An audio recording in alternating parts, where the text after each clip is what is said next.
Hi hello నమస్తే welcome back to my channel తెను Mamata vlogs. ఈరోజు మనం చేయబోయేది వామాకు పచ్చడి. ఈ వామాకు అనేది మన ఆరోగ్యానికి చాలా మంచిదండి. దీంట్లో ఎన్నో ఔషధ గుణాలు ఉన్నాయి. మనకు బీపీ కానీ గుండె జబ్బులకు కానీ ఇంకా అన్ని రకాల రోగాలకు ఇది చాలా బాగా పనిచేస్తుంది. ఇది ఒక సర్వరోగ నివారణి అని చెప్పొచ్చు.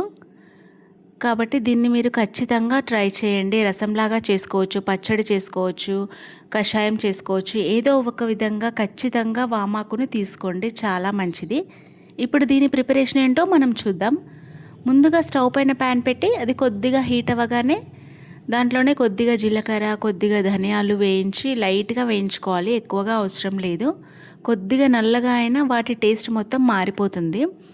అవి కొద్దిగా వేగాక తీసి పక్కన పెట్టేసుకోవాలి. మళ్ళీ అదే ప్యాన్లో కొద్దిగా మినప్పప్పు, కొద్దిగా శనగపప్పు, కొద్దిగా పల్లీలు, ఇవి మూడు కొద్దిగా ఆయిల్ వేసి ఫ్రై చేసుకోవాలి. ఇవి కొద్దిగా కలర్ చేంజ్ అవ్వగానే తీసేసుకోవాలి. మరీ ఎక్కువగా కూడా అవసరం లేదు. ఇవి ఆయిల్ వేసి ఫ్రై చేసుకోవాలండి, బాగుంటుంది టేస్ట్. ఇవి కూడా తీసి పక్కన పెట్టేసుకున్న తర్వాత అదే ప్యాన్లో ఇంకా కొద్దిగా ఆయిల్ వేసి మీ రుచికి తగినంత మనం ఎండుమిర్చి వాడుతున్నాం ఇందులో. మీరు తినే కారాన్ని బట్టి ఎండుమిర్చి అనేది తీసుకోండి. ఇవి కొద్దిగా ఫ్రై అయ్యాక దీంట్లోనే కొద్దిగా చింతపండు, ఒక చిన్న నిమ్మకాయ సైజ్ అంతా అయితే సరిపోతుంది. దీంట్లోనే వెల్లుల్లి పొట్టు తీయకపోయినా పర్లేదండి, టేస్ట్ బాగుంటుంది. తీయాలి అని ఖచ్చితంగా ఏం లేదు. ఇవి కొద్దిగా ఫ్రై అయ్యాక తీసి పక్కన పెట్టేసుకోండి. అవి అన్నీ చల్లారనివ్వాలి. ఇప్పుడు మనం వామాకుని తీసుకుందాం. ఫ్రెష్ వామాకు అండి. మంచిగా శుభ్రంగా కడిగి పెట్టేసుకోవాలి. వీటిని కడిగి ఒక జల్లెడలాగా వేసుకుంటే వాటర్ అంతా వెళ్ళిపోతుంది. ఇప్పుడు మళ్ళీ అదే ప్యాన్లో కొద్దిగా మనకు ఆయిల్ సరిపోతే ఓకే, లేకపోతే కొద్దిగా ఆయిల్ వేసుకొని ఈ వామాకుని అందులో వేసి ఫ్రై చేయాలి.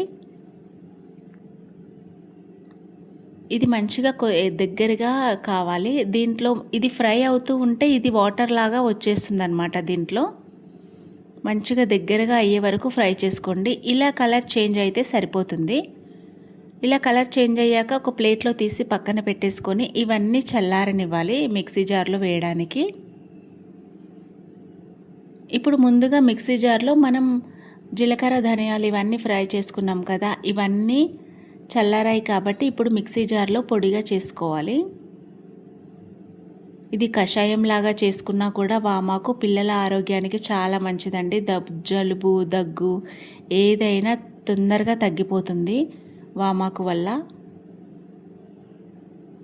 ఇప్పుడు అవి పప్పులు అన్నీ మంచి పొడిలాగా చేసుకున్నాక దాంట్లోనే ఈ ఎండుమిర్చి, వెల్లుల్లిపాయ, చింతపండు, దీంట్లోనే కొద్దిగా సాల్ట్ కూడా యాడ్ చేసి, నేను దొడ్డుప్పు యూస్ చేస్తున్నానండి.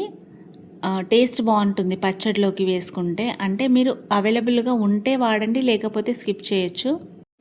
ఇది పొడిలాగా అయిన తర్వాత ఇప్పుడు ఈ వామాకు కూడా చల్లారింది. ఇది కూడా దీంట్లో వేసి మెత్తటి పేస్ట్ లాగా చేసుకోవాలి. అసలు వేస్తుంటేనే వామాకు ఘాటు అనేది కొంచెం స్మెల్ తెలుస్తుందండి. మనం ఆయిల్లో ఫ్రై చేసాం కాబట్టి అంతగా పచ్చివాసన ఉండదు. ఇప్పుడు ఇది మెత్తటి పేస్ట్ లాగా అయిపోయాక దీన్ని నార్మల్గా పోపు పెట్టేసుకోవడమే. ఆయిల్ వేసి జీలకర్ర, ఆవాలు, కరివేపాకు వేసి పోపు పెట్టేసుకోవాలి. ఎండుమిర్చి అవసరం లేదు, ఎందుకంటే మనం ఆల్రెడీ దీంట్లో ఎండుమిర్చి వేసి ఫ్రై చేసాం కాబట్టి దీంట్లో ఎండుమిర్చి అవసరం లేదు.